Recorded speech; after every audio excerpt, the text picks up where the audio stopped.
如果你忘記咗 Yahoo 帳戶嘅密碼，請喺登入頁面入面點選我不能存取我的帳戶。喺顯示嘅頁面上選取我的密碼有問題，然後點選下一步。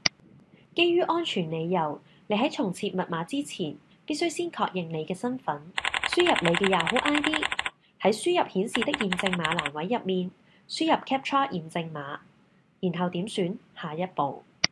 Yahoo 會使用你提供嘅帳戶復原資料嚟協助你重設密碼。如果你喺帳戶入面已經提供備用電郵，你可以選擇呢一個選項。我哋會傳送一封有連結同埋詳細指示嘅電郵去你嘅備用電郵帳戶。同樣地，如果你嘅帳戶已經有提供手提電話，你可以選擇呢一個選項。我哋會傳送一個驗證碼去你嘅手提電話。如果你嘅帳戶並冇備用電郵地址，你可以回答你喺設定帳戶時選用嘅密碼提示問題嚟重設密碼。你亦都可以選擇直接使用密碼提示問題呢一個選項，而唔透過備用電郵嚟重設密碼。不過，如果你選擇呢一個選項，你就必須等候24小時先能夠復原你嘅帳戶。回答密碼提示問題嘅時候，你輸入嘅答案必須同你帳戶資料入邊嘅答案完全一樣，不過大細階可以唔同。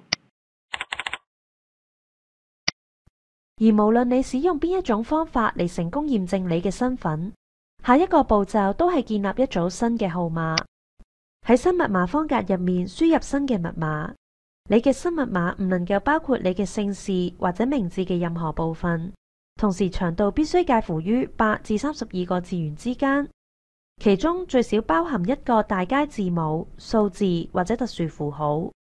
為咗有一個真正安全嘅密碼，我哋建議你同時使用字母同數字，運用大細階字母，並且加入特殊符號。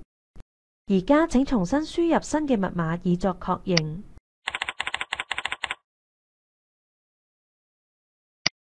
恭喜你，你已經成功設定新嘅密碼啦！如果你需要更進一步嘅協助，請參閱本服務中心嘅說明文章，或者與 Yahoo 客戶服務部聯絡。